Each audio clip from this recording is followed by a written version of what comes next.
역대상 15장 12절부터 15절 한 절 한 절 우리 교독하도록 하겠습니다. 역대상 15장 12절부터 제가 읽도록 하겠습니다. 그들에게 이르되 너희는 레위 사람의 지도자이니 너희와 너희 형제는 몸을 성결하게 하고 내가 마련한 곳으로 이스라엘의 하나님 여호와의 궤를 메어 올리라. 네, 교독입니다, 여러분.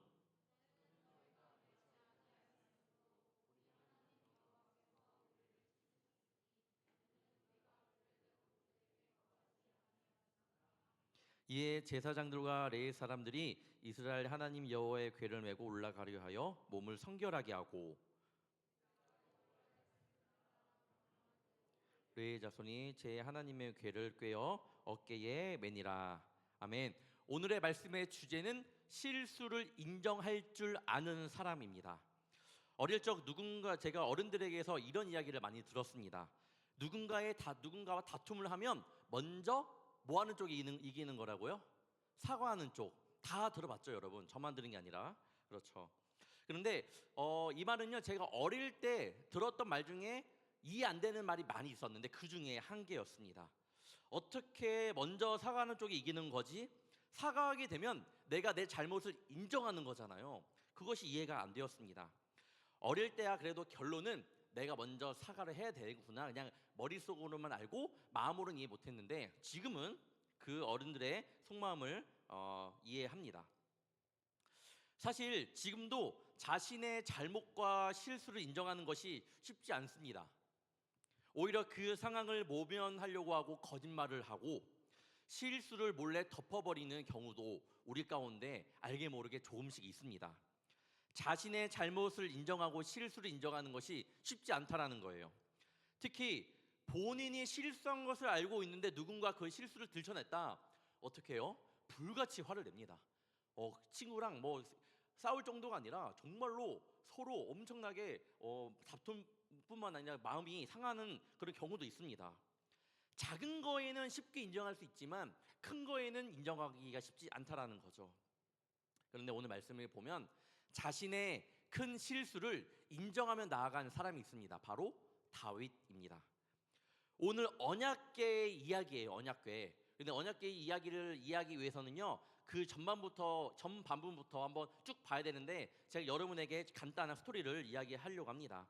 오늘 언약궤의 이야기는 역대상 15장 말고 13장부터 시작이 되고 그리고 사무엘하 6장에서도 같은 이야기가 이어집니다. 언약궤의 처음 내용은 이렇습니다. 이스라엘 백성들과 블레셋 나라가 전쟁이 일어났습니다. 그런데 누가 이겼냐? 이스라엘 백성이 크게 졌습니다.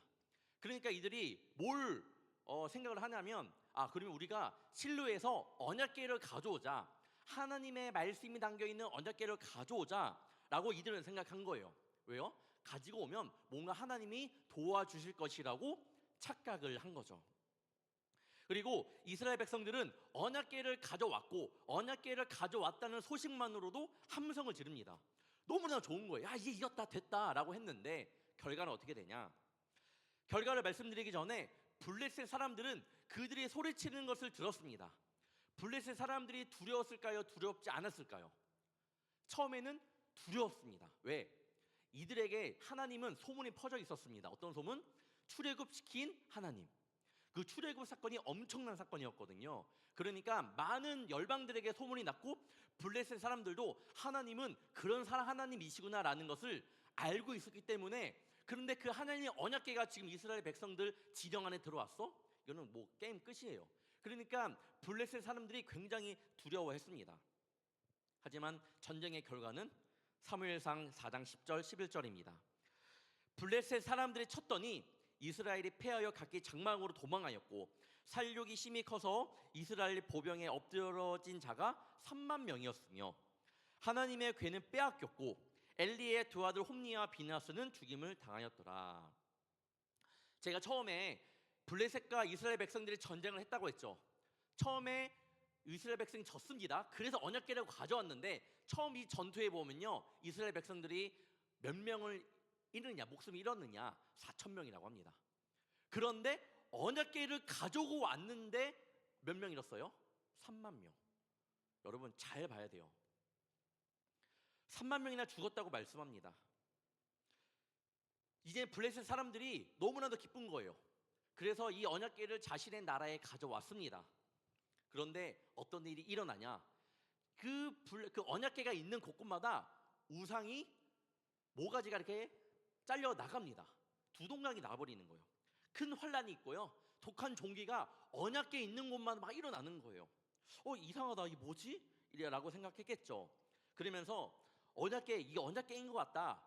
다시 돌려보내자라고 회의를 하는데, 돌려보내기 전에 자기들만의 번제를 드립니다.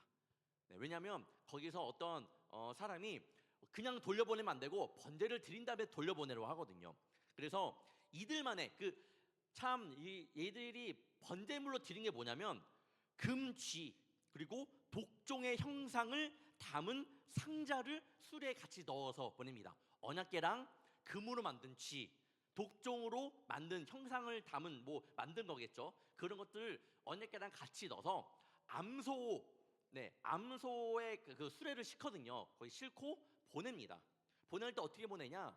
사람이 끌고 가는 게 아니고 그냥 보내요. 근데 블레셋 사람들이 생각했습니다. 만약에 이게 가다가 이 수레가 베세메스라는, 이따가 말하겠지만 이 남유다의 한 지역입니다. 하나님의 권한 아래 있는 지역이에요. 이쪽으로 가면 이거는 하나님의 언약궤가 하나님의 나라에 가는 거니까 이거는 하나님께서 우리에게 벌을 내리시는 거다. 하지만 다른 길로 갔으면 우리가 지금 이렇게 우상이 두동강 나고 종기가 일어나고 막 그런 것들은 우연의 일치일 뿐이다라고 생각을 하고 보냅니다. 어디로 갔을까요? 베세메스로 갑니다. 뭐예요? 하나님의 심판이었다라는 것이 밝혀진 거예요. 그들은 그렇게 생각을 했습니다. 베세메스는 유다 지파의 북쪽에 위치한 성읍인데 하나님의 권한 안에 있는 땅이에요. 그곳에서 백성들이 이제 자기네 쪽으로 왔으니까 궁금한 거예요. 그래서 궤를 막 살펴봅니다. 궤를 들여다 보았는데 그 까닭에 5만 7천 명이 죽었다고 말씀하고 있어요. 하나님의 궤를 너무 등한시한 거죠. 쉽게 생각한 겁니다. 결국 여호와의 궤를 아비나답이라는 사람의 집에 보냅니다. 그리고 그의 아들 엘리야살이 그 집에서 총 20년 동안 그것을 함께 그거를 관리를 한 거죠. 정확히 아비나답이 어떤 집안인지는 모르겠지만 분명한 건 하나님을 경외한 집안인 것은 확실합니다. 20년 동안 그것을 가지고 있었다라는 것만으로도 우리는 추측을 할 수 있습니다. 그러다가 어떤 일이 일어나냐? 다윗이 이스라엘 백성의 왕이 됐다라는 이야기가 들리고 블레셋 사람들이 그걸 듣습니다. 그리고 다시 한번 저 이스라엘 백성들을 쳐들어가야겠다라고 생각을 합니다. 그리고 이때 그 사실을 알게 된 다윗이 하나님께 기도합니다. 사무엘하 5장 19절입니다. 다윗이 여호와께 여쭈이르되 내가 블레셋 사람에게로 올라가리이까 여호와께서 그들을 내 손에 넘기시겠나이까 하니 여호와께서 다윗에게 말씀하시되 올라가라 내가 반드시 블레셋 사람을 내 손에 넘기리라 하신지라. 전에 패배했잖아요. 근데 다시 쳐들어온대. 두려운 마음도 있었겠죠. 하지만 하나님께 묻습니다. 하나님께서 올라가라 너의 손에 블레셋 사람들을 넘겨주겠다라고 말합니다. 결국 다윗은 승리합니다. 하나님의 말씀대로 승리해요. 거기서 이렇게 고백해요. 하나님이 물을 쪼김같이 내 손으로 이 대적을 쪼개셨다. 이것을 바알브라심이라고 얘기합니다. 이 바알브라심이라는 뜻은 뭐냐면 바알을 깨트리다, 바알이 깨진 곳이라는 그런 단어, 그런 의미가 담겨 있어요. 그래서 이긴 그곳을 바알브라심이라고 다윗은 명명했습니다. 하나님을 의지했던 다윗은 승리하게 되었죠. 이후 블레셋 군대들이 계속 쳐들어오지만 이스라엘 백성들에게는 속수무책이었던 겁니다. 이후 다윗은 다시 한번 이제 하나님의 마음이 많았던 사람이기 때문에 모든 지휘관들을 부릅니다. 백부장, 천부장 막 불러요. 다 부른 다음에 회의를 하는 거예요. 어떤 회의냐? 제사장들과 그리고 당시 제사장의 업무를 받던 레위 지파의 사람들을 다시 한번 우리 쪽으로 불러오자. 그리고 하나님의 언약궤가 지금 아비나답에 있는데 그 집에 있는데 다시 이번에는 우리 예루살렘 성으로 복귀시키자. 다시 하나님의 나라 말씀을 세우자라고 이야기를 합니다. 뭐예요? 전쟁에서 승리하고 나라가 안정되자 영적인 회복을 먼저 시도한 다윗의 모습을 볼 수 있고, 두 번째, 다윗은 자신의 왕권보다 하나님의 통치의 상징인 언약궤를 먼저 높이는 그런 신실한 모습을 우리는 볼 수 있습니다. 자기가 승리하니까 그 승리에 기쁨 만끽하는 것이 아니라 하나님의 언약을 말씀을 생각했다라는 거죠. 그리고 많은 이들이 거기에 동조를 합니다. 오, 좋은 일입니다, 좋습니다 라고 말합니다. 역대상 13장 2절에서 4절입니다. 다윗이 이스라엘의 온 회중에게 이르되 만일 너희가 좋게 여기고 또 우리 하나님 여호와께로 말미암았으면 우리가 이스라엘 온 땅에 남아있는 우리 형제와 또 초원이 딸린 성읍에 사는 제사장과 레위 사람들에게 전령을 보내 그들을 우리에게로 모이게 하고 우리가 우리의 하나님의 궤를 우리에게로 옮겨오자. 서울 때에는 우리가 궤 앞에서 묻지 아니하였느니라 하매 묻 백성의 눈이 이 일을 좋게 여김으로 온 회중이 그대로 행하겠다 한지라. 자, 하나님의 언약궤가 다시 예루살렘으로 가져오려고 하는 거죠. 그래서 아비나답에서 우사와 아이오라는 사람이 수레 끌고 가져옵니다. 많은 그 자리에는요 다윗도 있었고 많은 백성들이 어떠했냐, 하나님 앞에서 뛰놀며 노랬다라고 말씀하고 있습니다. 수금과 비파와 소고와 재금과 나팔로 연주하면서 모든 백성들이 너무 기뻐했다라고 성경은 말하고 있어요. 그런데 문제가 생겼습니다. 이 예루살렘으로 향하는 이 언약궤가 나곤의 타작마당에 이르렀을 때에 소들이 막 날뛰는 거예요. 그때 아비나답의 아들 우사가 손으로 이 법궤를, 언약궤를 만지게 됩니다. 막 떨어질 것 같으니까 누구라도 그렇게 했겠죠. 하나님의 언약궤를 딱 만집니다. 그럴 때 어떻게 됐냐, 하나님의 진노를 받아 이 우사가 죽게 됩니다. 민수기 4장 15절을 보면 진영을 떠날 때에 아론과 그의 아들들이 성소와 성소의 모든 기구 덮는 일을 마치거든 고앗 자손들이 와서 맬 것이니라. 그러나 성물은 만지지 말라. 그들이 죽으리라. 회막 물건 중에서 이것들은 고앗 자손이 맬 것이며 만지지 말라. 그리고 매라고 민수기에서는 말씀하고 있습니다. 하나님의 궤는요 레위인들, 하나님께서 택하신 사람들이 어깨에 메고 와야 되는 거예요. 그리고 아무나도 만져서는 안 되는 그런 언약궤였습니다. 하지만 우사가 이를 어기게 되었습니다. 그리고 이 언약궤를 아비나답의 집에서 우사가 죽자 오벳에돔이라는 사람의 집에 보내게 됩니다. 자, 이 사람은 레위 지파 사람이었습니다. 레위 지파, 하나님의 12의 지파 가운데 레위 지파가 있거든요. 레위 지파만이 하나님을 예배할 수 있는 제사장이 나오는 그 지파였습니다. 근데 이 오벳에돔은 레위 지파 사람이었기 때문에 하나님의 언약궤를 관리할 수 있는 그런 사람이었어요. 나중에 다시 언약궤를 예루살렘 성으로 결국 가져와야 되는 거잖아요. 그때까지 3달 동안 있었는데 엄청난 축복을 받습니다.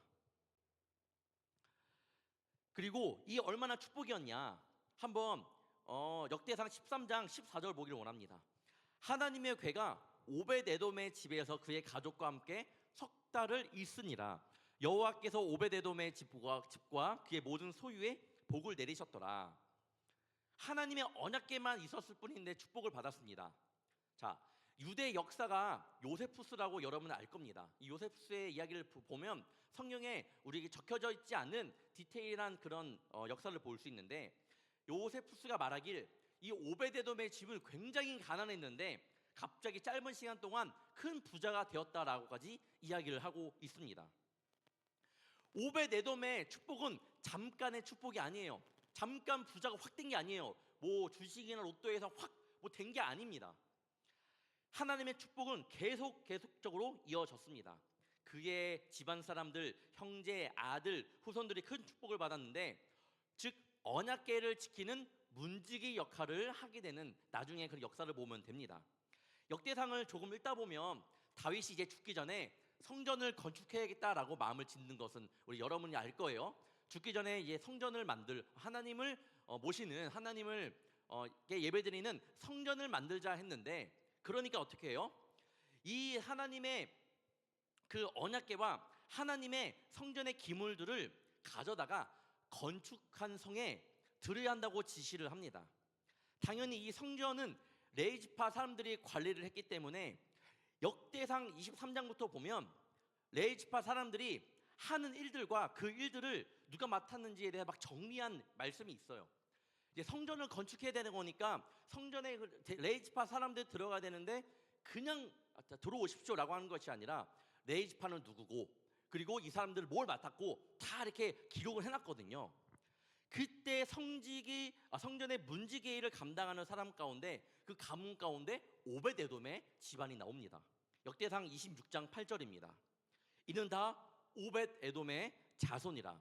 그들과 그의 아들들과 그의 형제들은 다 능력이 있어 그 직무를 잘하는 자이니 오벳에돔에게서 난 자가 62명이며 다윗 당대에 그 집안에서 62명의 문지기가 나왔다라는 것은요, 뭐 우리가 보기에 여러분 문지기라고 하면 별거 아니에요 라고 생각할 수 있지만 당시에는 엄청나게 권위가 있었던, 영적인 권위가 있었던 그런 곳이었습니다. 그런 상황이었는데 62명의 문지기가 나왔다라는 것은 축복을 그만큼 받은 거예요. 그러니까 잠깐의 부자가 되는 축복이 아니라 이 축복은 계속 이어졌다라는 것만 여러분들이 꼭 체크하고 넘어가면 좋을 것 같습니다. 오벳에돔이 축복을 받았다라는 소식을 기뻐했을 사람이 누구냐? 바로 다윗이에요. 왜? 다윗은 아비나답에 가기 전에 아비나답 나올 때에 우사가 그걸 만지면 죽었잖아요. 두려웠단 말이에요. 하나님의 언약궤가 너무나도 가져오면 끝날 줄 알았던 것이 너무나도 거룩하고 무섭게 된 거예요. 그런데 그 언약궤 때문에 축복을 받았다? 야, 이건 사인이다. 좋다. 굉장히 기뻐했을 이 다윗입니다. 그래서 다윗은 그 두려웠던 마음이 축복으로 바뀌게 되면서 가져와야겠다라고 생각을 하게 된 거죠. 자, 언약궤를 오벳에돔의 집에 맡기고 예루살렘으로 가져오기까지 총 3개월이 걸렸습니다. 이 3개월 동안 다윗은 어떻게 변했을까요? 3개월 동안 이 다윗은요, 자신의 실수를 계속 되뇌었습니다. 왜? 오벳에돔의 집에 가기 전에 우사가 먼저 죽었잖아, 사람이. 많은 사람들이 거기를 보러 왔단 말이에요. 그 궤를 옮기는 것을 보려고. 그런데 죽어서 결국에는 못 가져온 거예요. 그러니까 지금 자신이 실수했다라는 사실을 엄청나게 인지하고 있는데 나중에 언약궤를 가져옵니다. 3개월 뒤에. 이 3개월의 시간 동안 다윗은 어떻게 자신의 실수를 인정하며 주님 앞에 나아갔냐 한번 보길 원합니다. 첫 번째, 다윗의 첫 번째 실수였던 것은 인간적인 방법이 우선시 되었다라는 거예요. 역대상 15장 12절 13절 보겠습니다. 그들에게 이르되 너희는 레위 사람의 지도자이니 너희와 너희 형제는 몸을 성결하게 하고 내가 마련한 곳으로 이스라엘 하나님 여호와의 궤를 메어 올리라. 전에는 너희가 매지 아니하였으므로 우리 하나님 여호와께서 우리를 찢으셨으니 이는 우리가 규례대로 그에게 구하지 아니하였음이라 하니. 출애굽기 25장만 보아도요, 여러분, 궤를 옮기는 그런 법이 있는데 그거를 증거궤를 매라고 나와 있어요. 출애굽기에도. 아비나답에서 이를 가져 나올 때 여러분, 우사와 아이오는요 수레를 몰았다라고 이야기합니다. 그리고 성경을 잘 보면요, 그냥 수레도 아니고 새 수레를 그 통해서 이 언약궤를 가져왔다라고 말을 해요. 이들 입장에서는요, 여러분, 자신이 할 수 있는 한에서 최고의 것을 가지고 수레도 아니고 그냥 정말로 새로운 새거인 수레를 가지고 하나님의 언약궤를 옮기려고 했습니다. 하지만 이거는 그들의 생각이었지 하나님의 생각은 아니었다라는 거예요. 하나님의 방법이 아닌 이것은 바로 인간적인 방법이었습니다. 우리도 그런 실수를 합니다. 신앙생활을 하다 보면 자신의 생각으로 이렇게 하면 주님께서 더 기쁘게 받아주시겠지 생각하며 열심히 할 때가 있습니다. 헌금도 빼먹지 않고 봉사도 최선을 다해 열심히 하고 교회에서 일이 있으면 그래도 열심히 최선을 다합니다. 이 모습이 자신의 최선의 모습이었기 때문에 만족할 때가 있어요. 하지만 하나님께서 원하시는 건 그렇게 너희들을 왔는데 그 가운데 너희들이 하나님의 말씀 가운데 순종함으로 기쁨을 가지고 했냐라고 묻고 있다라는 거예요. 하나님의 규례대로 그 말씀대로 중심을 너희들 열심히 하는데 맞아 잘하는데 그 중심은 너희들이 어디에 있니라고 말씀하고 있는 겁니다. 거룩하고 진실된 마음으로 주님 앞에 나아가냐고 우리에게 묻습니다. 여러분, 내가 나의 중심을 주 앞에 내려놓고 예배를 잘 드리고 있는지, 어떤 일이든 주님이 주시는 사명을 감당할 때 그 중심에 바로 섰는지를 꼭 체크를 하고 하나님 앞에 나아가는 우리 청년들 되기를 바랍니다. 다윗의 두 번째 실수는요, 하나님의 말씀을 무시했다라는 거예요. 아비나답에서 언약궤를 가져올 때 온 이스라엘 무리들이 기뻐 뛰놀았다고 말씀하고 있습니다. 자, 그런데 우사가 만나서 지금 우사가 죽은 거잖아요. 자, 그리고 오벳에돔에서 이제 가져올 때도 많은 백성들이 기뻐했겠죠. 당연히 기뻐했다라고 말씀하고 있어요. 역대상 15장에서도 이스라엘 많은 무리들이 뿔나팔, 나팔, 재금, 비파, 수금을 탔다고 아비나답에서 가져올 때랑 오벳에돔에 가져올 때랑 똑같이 기뻐하고 있는데 이 둘의 차이가 무엇일까? 바로 예배입니다. 사무엘하 6장과 역대상 15장에 예배를 드렸다라는 장면이 오벳에돔의 집에 가져올 때 기록되어 있습니다. 사무엘하 여호와의 궤를 맨 사람들이 6걸음을 가매 다윗이 소와 살찐 송아지로 제사를 드리고 두 번째 역대상 15장 26절 하나님이 여호와의 언약궤를 맨 레일 사람을 도우셨으므로 무리가 숫송아지 7마리와 순양 7마리로 제사를 드렸더라. 예배를 드렸고 아비나답의 집에 가져올 때는 예배가 없었고, 특히 아비나답에서 언약궤를 옮길 때 누가 없었냐? 제사장이 없었습니다. 하지만 오벳에돔의 집에서 언약궤를 옮길 때에는 레위인, 하나님께 선택하신 그 제사장들, 찬양대, 그리고 주님 앞에 예배를 드렸습니다. 여러분, 예배를요 가볍게 여겨서는 안 됩니다. 꼭 짚고 넘어가야 됩니다. 코로나 이후로 여러분 부쩍 한국 교회들이 온라인 예배가 활성화가 되었습니다. 그래서 많은 성도들이 온라인으로 예배드리는 이들이 많습니다. 때로는 나만의 방식, 나의 상황에 맞추어 예배를 드리며 어떻게 해서든 예배만 드리면 되는 거 아니야라고 생각하며 온라인으로 때로는 주일날 쉽게 그냥 여행지로 떠나버려서 그곳 가운데서 예배를 드릴 때가 있습니다. 근데 오해하지 말아야 할 게 뭐냐면 온라인 예배가 잘못되었다라는 것이 아니에요. 여행 가서 예배 드리는 게 잘못됐다라는 것이 아니에요. 뭐냐? 주님 앞에 예배 드리는 모습들 가운데 이러한 방식으로 예배를 드리는 것이 나에겐 쉽냐 어렵냐라는 것을 물어보기를 원합니다. 이것이 여러분들이 예배를 대하는 태도예요. 예배를 쉽게 생각한다면 문제가 되는 거예요. 그냥 가서 예배 드리면 되지. 이게 바로 예배를 아주 쉽게 생각하는 모습입니다. 왜 교회 안에서 우리가 순서에 따라 이렇게 예배를 드리나요? 찬양하고 기도하고 설교하고 봉헌하고 결단 찬양하고 축도를 마무리하는, 왜 이렇게 순서를 드릴까요? 짬뽕 할 수 있잖아요. 뭐 기도를 나중에 해도 되고. 바로 거룩이에요. 거룩으로 예배드리기 위해서입니다. 거룩은요 구별하다, 분리하다의 의미를 가지고 있습니다. 즉 죄악과 부정으로부터 철저히 자신을 분리시키고 오직 하나님의 소유로서 자신을 구별하여 드리는 변화된 상태를 말하고 있습니다. 바롭게는 여러분 예배 드릴 때 제일 우리의 마음을 움직이는 게 뭐냐면 잡다한 생각이에요. 어떤 생각? 내일 과제 어떻게 해야 되지? 이번에 휴가 때 어디 놀러 가야 되지? 이따가 저녁 못 먹지? 여자친구 또는 남자친구랑 뭐 하면서 놀지? 여러분의 세상적인 생각과 예배의 모습을 분명히 구별하기를 간절히 원합니다. 하나님은 그런 거룩을 보길 원하세요. 여러분의 예배에 와서 열심히 한 모습도 당연히 칭찬을 하시겠지만 무엇보다 하나님께서 원하시는 것은 여러분들이 중심이 어디 있느냐를 하나님께서 물어보십니다. 자, 다윗의 세 번째 실수, 그러면 마음의 준비가 좀 부족했습니다. 하나님의 그 아비나답의 집에서, 왕의 그 집에서 언약궤를 가져왔을 때 다윗은요 자신이 왕이잖아요. 지금 왕의 모습으로 나아간 거예요. 왕은 어떤 옷을 입을까요, 여러분? 화려한 옷을 입었겠죠. 당연히 나오진 않았지만 분명히 화려한 옷을 입고 있었을 겁니다. 그런데 오벳 에돔의 집에서 가져왔을 때의 이 다윗의 복장을 한번 보시길 바랍니다.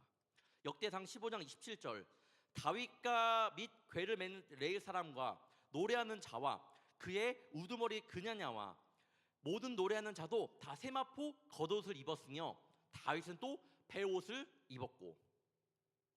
왕은 일반적으로 화려한 옷을 입는 것이 맞습니다. 하지만 세마포 에봇은 보통 레위인 제사장이 입는 옷입니다.